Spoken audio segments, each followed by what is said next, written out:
Today's guest is someone who stepped into the spotlight in a way that's both raw and intentional. You may know her from the secret lives of Mormon wives, but she's also widely recognized as the mother of Taylor Frankie Paul, and someone who's had to navigate that visibility in real time, both publicly and privately. But beyond the headlines and the show, Liann May has built a career in real estate, operating in one of the fastest growing markets in the country, while balancing family, reputation, and business all at once. What makes her story compelling is transparency and openness, showing up as a mother, a professional, and a person while everything is unfolding in front of an audience. So today, we're getting into all of it. Her journey into real estate, what it's like building a business in Utah, how the show has impacted her life, and what's next as everything continues to evolve. Welcome to Disrupt for Good.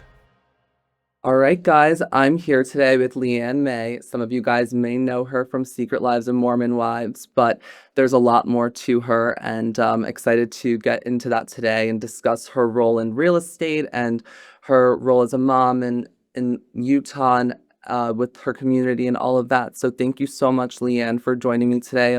It's a pleasure to officially meet you and be with you today. Thanks, Dylan. I'm excited to be here. All right. Well, I want to actually go right into it and discuss your role in real estate. I think it's something that some of your viewers might not really be aware of, that you actually do that as, your day-to-day career and role. So how did you originally get into real estate, and what did those first 6 to 12 months actually look like for you? Because as someone who, got into the business relatively recently, I think it's something that some people might not know what that really does look like to build that pipeline. Oh, sure. Yeah. Well, I got into it in 2005, so I've been in it for 21 years. Which my first 6 months were really tough. It's just I think that what I was working at a bank, and I thought, oh gosh, I should do real estate, but it was always so scary because it's commission based, and you it could be months before you like ever receive, a check. And so I kind of took out my like 401, I cashed it out, and I'm like, I'm gonna make this work, because I had to make so much money per month to like help provide for my family. And so I did that, and I it's crazy because I sold my first house that I ever sold was the home I grew up in, which was so crazy. It's just my childhood home. It's like I knew this home like the back of my hand. It was special to me, and I sold it. That was my first house that I ever sold, which was great. And that was like 2 months after I got into the business.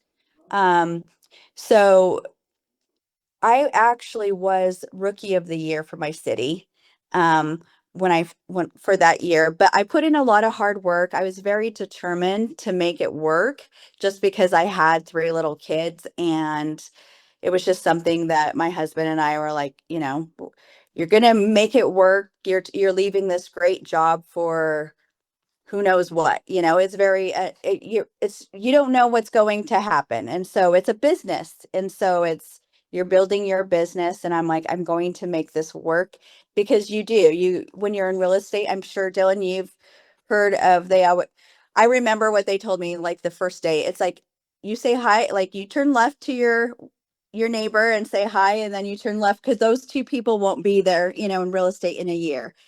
And then like I guess like the instructor would say, like after 2 years, here's like the least amount of people, and then so on and so on. And so a lot of people like fall out after the first year or two, and then by 5 years, people are like, if have been in it that long, usually they stay.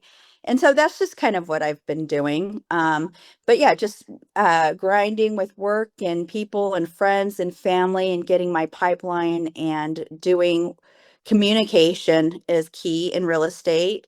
And that's what I always focused on. And that's has kept me in business this long. I love that you really took a bet on yourself 21 years ago. I think that's really something that I took away from your story. And that's kind of what I've instilled in myself in my journey and, being in the business for almost a full year now. And I think that, something that I, took to heart and what I'm telling some people who have just started in this business as well.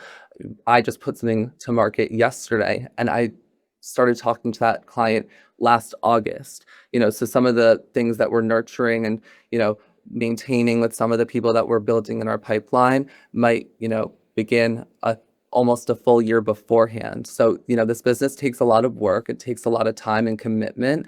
And, it takes a lot of betting on yourself and patience. And if you have the right people around you and you have the confidence and the ability to really put yourself out there, I think it's, a great place to put yourself in. And, I think your story is really commendable. And I love that your first sale was your childhood home. It's incredible. Yes. Yeah. Thank you. Yeah. It's awesome. So when you were first starting, what was like the biggest challenge, or was it getting clients, building credibility, or just figuring out how to operate in the market? Because I know it can be pretty difficult to really establish yourself in some, you know, markets, especially, Sure. right, where I am in New York as well. I don't know what it's like for Yes.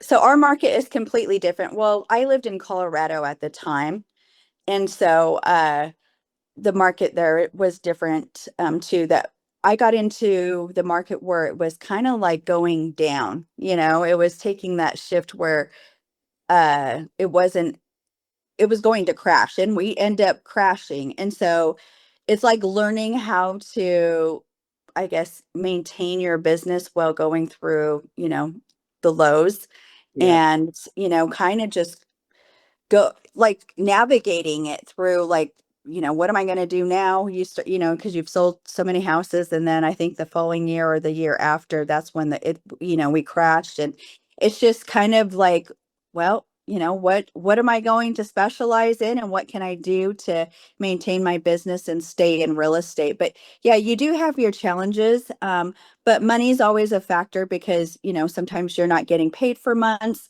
and it's just kind of putting that money when you do get paid aside, and not going and, you know, uh, taking a jet somewhere with just your commission you just made right. for that Not one getting too time. But excited. it's just, you have to be very disciplined. And so, yeah, it's could be a great career for somebody who's going into real estate like yourself, especially in the New York. I don't know. I'm sure your market is completely different than ours. So, Yes, it's a different beast. It's a very mhm. competitive, animal.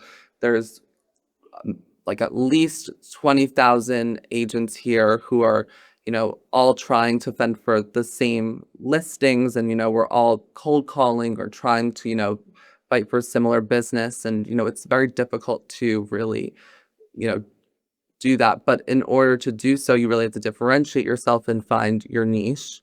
And I think Sure. that's what really helps, put yourself on the map and, you know, help instill that, business for yourself. And, you know, like you said, either you stay in the business for a year or two, or you're the one that stays past the 5-year mark, which is so true. Yeah, that's great. Are you in New York City? Yeah, New York City. I'm with Sirhan. Oh, wow. Oh, yes, I noticed that. Yes, that's Yeah, awesome. yeah. That So, and maybe we'll be opening up out there in Utah eventually. Hey, that's awesome. Yeah, Well, yeah, yeah. maybe I'll go run it for you. I used to be a broker in Colorado. Why not? Do I, it. Talk to Ryan. I'm sure he would love that. uh, Yeah. But yeah, it's fun. It's great. And I think I think this business, you have to be very creative. And, that's what a lot of the things we do here, there's a lot of social media and a lot of things that we do, I'm sure that you guys do that as well out there. And I think that that's part of, the pivot that differentiates the different agents out there as well and the brokers to get, yeah, you know, I would have thought you would have had more agents, because we have about 20,000, and our population is like nothing compared to yours. So we're very, it's very competitive here as well. 20,000 strong agents, I would say. Okay. There's sometimes there is upwards to close to I have read that there's close to 80,000, but it tips. Like Okay. it does Sure. tip and flow, throughout time. Um, Sure. but, you know, it's very different over time. Sure.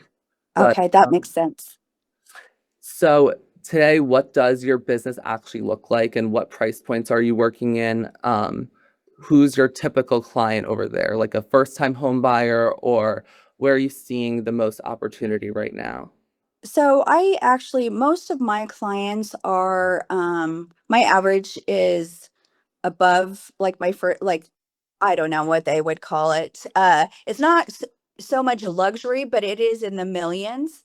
Hmm. I do have that, but I do also still do my first home buyers all the time. They're actually my favorites I just love because that. they're so excited and to be part of something, the biggest purchase that they're probably going to make throughout their lifetime Yeah, is something to be. I love it. I love meeting new people, and those are the clients that you continually keep, are the ones that those first home buyers, though, if you take care of them, I have most of them have bought, down to 5 houses through, out the years, just because, it seems like they're every couple years, hey, I want to move up, and then a few more years later, they're like, we want to move up again. And so it's just being part of their kind of like their family. You become, a close friend, and they have confidence in you, and as they know like the type of work that you do and what you can provide for them. And I think just that's just crucial in this business. And so first home buyers, I do all the time still, and I love them. yeah. And having being part of that journey is so incredible, and that upgrade process and that reputation and that continuity is the really what we thrive off of as agents. You kind of need that in order to keep your workflow steady and grow it over time, and referrals and all of that. It's so important. Mhm. And Yes. also, I think in general, having people even who are renters who are just starting out, they become first time home buyers and so on and so forth. Like it just, is the domino effect over time. So it's so crucial to keep that, mentality of like keeping the service of, even if it's like a $500,000 buyer, or a $10 million buyer, like we always say here, at least at our, shop, like the same level of service and same level of commitment to Absolutely. a person like stays throughout, because you never know when you're going to run into that person or if you're going to work with that person again in the future, because they're a forever client. So that's exactly how we think here. And That's completely awesome. agree. I completely agree with you in all of that. I kind of want to pivot to the Secret Lives of Mormon Wives for a minute, Sure. and kind of hear your stance. I feel like you're one of the only mothers who really is part of the show. Correct me if I'm Yes. wrong, which I Yes. love. And I feel like everyone who I've shared that you were coming on the podcast, so excited. I think everyone loves, your character, and having you on the show and having a mother figure on the show for, the cast, I think is so great. Um, Yes. so taking it back to the beginning, what made you say yes to being part of the Secret Lives of Mormon Wives? Did you even have a say in that, in general? Like, was that even like a question? And what were your expectations going into that first season? So, Jeff Jenkins Productions, they're the ones that they flew out and they wanted to meet with Taylor and I. And this was like the very beginning. And, or I don't know if they wanted to meet both of us, but Taylor brought me along with her, I guess. And so, um, th- I'm sure that they talked to her, previous before that, kind of like what's her storyline, who she's close to. And her and I have always been really close. Our family is a very, very, very close. And as you can see on the show, they asked all of us to be on it. And I don't know if they asked all the other families. I've never asked like if they've asked the other parents. I don't think so, but I Yeah, don't know. I think that they were wanting to follow a lot of Taylor's like storyline. And so my husband and my two other kids weren't willing to really participate. yeah, And my husband's like, I'm not going to go on. He says reality TV is trash TV. yeah. And I get so it. I get it, it. and so he's like, no, I don't want any part of it, and my other two were very like hesitant. As you see, like as the seasons go, you see him a little more. Right. Um, and so they've kind of changed their minds to some of it, but yes, Taylor and I think they like the way that we kind of like bicker. I don't know. It's just a good storyline for them because it is authentic. It is who we are. Taylor and I are just very close, and I'm a mom that is very like firm on, the things I believe in, and I will say it how it is. And I'm just that kind of person. It's just like how I feel about you, you'll know. I'm not going to Yeah. talk about you behind your back because if I have a problem with you or I feel like I need to address something, it's going to be to you, not behind your back. And I love that for my own self. I'd rather have people tell me something than to my face than, talk about it behind my back. And so that's just kind of the person that I am. And so when going into it, I really didn't have any expectations in it. I just remember when they told us I don't know if the the sun is coming in. No, it's If you not. You're could see, good. okay, You're good. okay. Um, my expectations, I really didn't have any, but just because when I was younger, I wanted to be an actress when I was a little girl. And then when I got to like teenage years, I always wanted to be like a TV talk host. And then I got pregnant, that never happened. I never pursued that. So when it was like my chance to go on TV, I'm like, I'm doing it, And Good. so I don't know. So I really didn't have any expectations. It is a lot, to go on national TV and put your life out there because, yeah, it's heavy.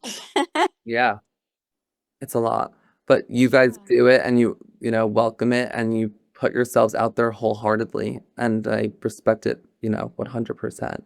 Um, and I have to say, like, for, your kids and for your husband not wanting to put themselves fully out there, I mean, there's definitely scenes that they have done so, and, it's definitely hard to do so, but you know, I think it's amazing, how much, you all do share and, put yourselves out there. And um, in general, it's, great and it's very commendable. So um, I think Yeah. also I relate so much to you when you said that you don't hide like who you are and like what you feel about a certain person. Like, I can't thank you enough for sharing that in general, like with our audience, but also like with me. Like, that is something that I'm so proud of for myself, but also passionate about, like in general with other people. Like, and I connect with you on that so much on so many levels because I hate on so many levels when so many people are like hiding that about or are two-faced or will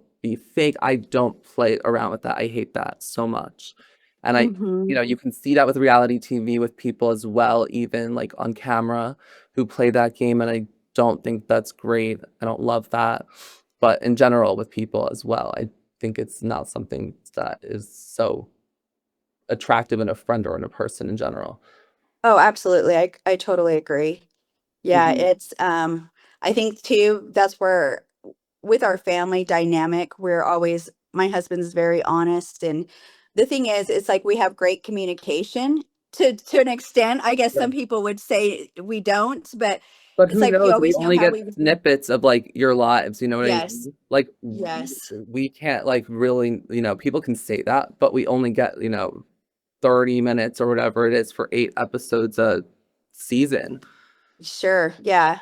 So it's they always cut it to like a certain word, but they don't see like all the other tears and the hugs and the like the support and the dedication that like us as like my husband and I with our kids, how much love we have for them. They don't see that part. They just see us like pointing the finger. Of course, but And that's in what I mean. reality, yeah. So in reality, it's we love them so much and we are just kind of trying to guide them to make, better choices and but yeah, we love our kids more than anything. Yeah, we can definitely see that and completely respect that and love that about you guys. And um, yeah, it's a beautiful thing. So your relationship with your daughter Taylor has been a big part of, your storyline and in general with the show, like we just said. How would you describe where that relationship started versus where it is today, in general? Where the show maybe even started, or in general where life started, where it is today. Oh gosh, there's been a lot a lot, as you can see. It's been a lot in just such a short time period. Yeah. I think what we're going on the fifth season that hasn't been aired, but they have been like back to back to back. So it's been a lot, just because, yes, Taylor's life has been out there, and just a lot of like turmoil and like a lot of sadness. And, obviously you can see, she is real as they come, and that's why she has the presence that she does, because she is who she is on TV. That's who the Taylor that, like, it's real, and so you can't get any more real than what she is on TV. And so yeah, it's just it's looking back at from the very beginning, to now, it has given me some kind of like, I'm going to therapy, kind of like, oh, Yeah. maybe I need to evaluate myself. Obviously, yes, you do only get the little 2-minute, view of that certain conversation. But just with, I don't know if it was second or third, I think it was second season, the barbecue scene, like we got reamed through the internet, my husband and I and my son, just because of like what we were, telling our daughter Taylor. And just, it actually gave me like some insight to like look back and look at that, even though it only showed a piece of it. But it, like, I guess it kind of helps me, like, okay, maybe you need to come down a little bit, Right. to an extent, or approach it a different way, because I don't want it to come off like that. Mhm. And so, yeah, it's both my husband and I have like looked at it, and I think our relationship has even gotten better because of watching it through what everyone else sees too, if Right. that makes sense. No, you use it as like a form of like reflection. It totally makes Yeah, a it's total great. reflection. Yeah. Uh-huh. And Yeah. what do you think of the fact that right now, I mean, obviously, I don't want to go too deep into it, but with everything going on right now with The Bachelorette, like, do you foresee potentially them airing it after all of this gets figured out, with court? That's my number one question everybody asks, that That's everybody wants to see it. I even text like some of the producers. I'm like, come on, just send me, the mom, at least, right. I At won't least you share can it. watch I it. pay it, I'll just watch it. But I really think that if they don't, they would be really stupid not to, Right. just because I think so many people want to see it. I, from the very beginning, like I told, when Secret Lives of Mormon Wives came out, I told the producers, like, that show is going to be so hot. Like, you're going to have high ratings. And sure enough, like, just it is. And knowing Taylor, and since she was a little girl, she's always had that charisma, or people like are drawn to her. And then same thing when she was in high school, like people just they gravitate to her. I don't know what it is, but they do. And so when Secret Lives came out, I'm like, it's gonna do so well. And it did, and Yeah. so I mean, it surpassed the Kardashians, one, I don't know what season or whatever, and it was just like nobody has ever done that. And so yeah, and then so with the Bachelorette, the same thing. I told them she's going to be the biggest, it's going to be the best ratings you ever have received. But then this happens, right? And then it Right. never airs. And I'm like, oh man, but I still think that it would. I still think that it would have the best ratings if they did publish it. I really do. Absolutely. No, of course it would. But you're in the unknown, you're in the dark as well as Yes, everyone else. Yeah. absolutely. Yeah. And so is Taylor. It's just yeah, we're totally in the dark. We don't know if it will ever air. But I really think that it will. Yeah. I hope But I so. don't know. But I don't know personally. So It would yeah, be foolish on their part not to. I mean, they would lose. absolutely. I mean, they're gonna lose money, but on all ends for their end for production's sake. But I mean, for their network, they would do so well if they just aired it. I know, and it would be so nice to not just like, yeah, obviously to see Taylor, but also the guys on there. And I'm sure like people see them on social media. I'm like, I want to see it. It just, even more just because it looks like it was such a great season. I know they had so much fun filming it, and so I would love to see it. Yeah, and bringing it back, like those guys do lose out by not having it Absolute. filmed. Yeah, yeah. They put their life, on hold for 2 months, and you know, I I don't know if they get paid, but I don't think they do. And Right. it's just like, I think they want it to be aired, and I just think they should. Like, I would Yeah. love it, especially for them. And then obviously all the people and the work that has been put in, like production, lighting, sound guys, like there was so much work put in, and I don't know, for it to just go to waste, I'm just like, oh no, they need to film it. They Yeah. need to publish it, I mean. Yeah. Well, this is our way to put it out there to the universe that they do Yes, that, and let's hope for the best. I know. Um, when you watch yourself back on Secret Lives of Mormon Wives, do you feel like it's an accurate representation of who you are, or those parts of your story you feel still haven't been told? Like, do you still feel like you need more time on this show to really, put yourself out there in your story? I feel like last season, season 4, you had some time to like share more about your story and Taylor's, your origin story, and uh, Mhm. it was really, great to hear. Do you feel like, there's more development with that and, your guys' story as well? Yeah, I think we barely have tapped into like the surface of it. So, yeah, I'm willing to get more deep, like more deep into like my story, because there is a lot that, that the viewers haven't seen. I grew up with an alcoholic father. He died when I was young. So there's, a lot that plays in effect that hasn't come out.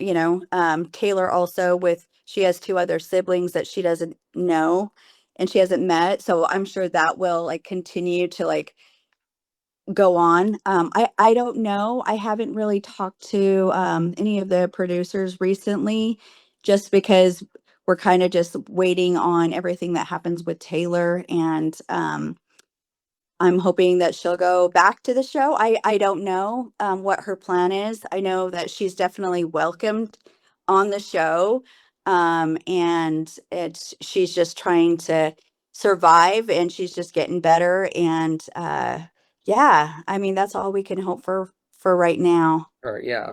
How is she? She's doing better. She's doing better. It's just hard. Like she is home all the time. Doesn't like to leave. She's very when you don't have when you have your baby all the time and then not to have your son, that takes a toll on, anybody, but especially a mother with their bond with her child. Right. And she's such a great mom, and to like it's mind blowing to me, to like a person that's never ever physically harmed her kid ever, any of her kids ever. Yeah. Like that's mind blowing to think that you don't have custody, and that the same person that you're in a toxic relationship with, that you were in with, has custody too, when he was just as much to blame. You know what I mean? So it's Exactly. kind of, Yeah. it doesn't make sense. So it's like, okay, both of you guys are at fault for your toxic relationship, but one gets to have custody and one Right. doesn't. That doesn't make sense. No, the But message I in just that. think that, our system is messed up in a sense. And Yeah. I have faith that we'll definitely get it will it will end the way that it should. And I can't wait to have our little grandson back. Yeah. It's been a toll, and very like on all of us, just because he's been in our lives and he's been with us mostly. I've had him probably more than Dakota ever did, before. Right. So it's just like, yeah, to not have him and then only see him when Taylor gets him is hard. Yeah. I can't imagine the toll that it has been on your family. And I'm so sorry you guys are all Yeah. going through that right now. But Oh, thank you. really wishing you guys the best. And I'm sure Thanks. many people out there, are thinking the I same. pray, yes, Yeah. so much love and support to all the people out there that message all of us. it's crazy the amount of people that, support and that love Taylor and our family, and it's great to see. And Good. I'm grateful for them. Good. Well, everyone's wishing the best and hoping for the best. Yeah. I want to ask you, you know, one last question, a real estate question, I think would be a good way to tie all this up and bring it, home and bring almost a happy ending. How do you see your real estate business evolving from here? And are you thinking about scaling a team, moving further into luxury, getting into investing or development, or is there another direction you're focused onto next? Yeah, that's a great question. I think about it all the time. Um, with real estate, yes, I would love to do luxury. I've never tapped into that market. I'm sure, like you dealing with in New York, you're used to the 10 million, the 20 million. I've never done one of those. I would love to. But yeah, it's uncertain right now because I would love to like maybe tap into something that I always dreamt about, maybe like, doing like a host or something like that. But who knows? I mean, real estate is what I know best, Yeah. I guess. But I would love to like venture out to something different. Maybe. I don't know. It's just I've thought of that's a great question because I think about that question every day. Yeah, no, it's something as real estate agents, we have so many different avenues to explore and, get excited about. So, I mean, we can think about it and ponder it all day long and get excited, about. So it's not something we have to know right away, but I don't know, it's Sure. something to think about and get excited about for sure. Yeah. Yeah. Well, Leanne, I thank you so much for taking the time today. I know you're extremely busy, and it was so nice to meet Thank you. you. And I hope to Yeah. meet So in nice to person meet you so too. some point. And I'm wishing you all the best and all the success. And we're thinking of Taylor and your entire family. Um, Oh, thank so you. And you too. If you ever come to Salt Lake, let's go do lunch. I'll take you to lunch. absolutely would love that. Yeah. We'll definitely keep you posted. And if you ever come to New York, same here. Yeah. I love New York. So, Yeah. okay. Sounds great. Well, Yeah. thank you We'll for keep in having me, touch. Dylan. All Thank you right. so much. All right. Have a Talk good to you day. soon. Thanks. All right. Okay. Bye. Bye.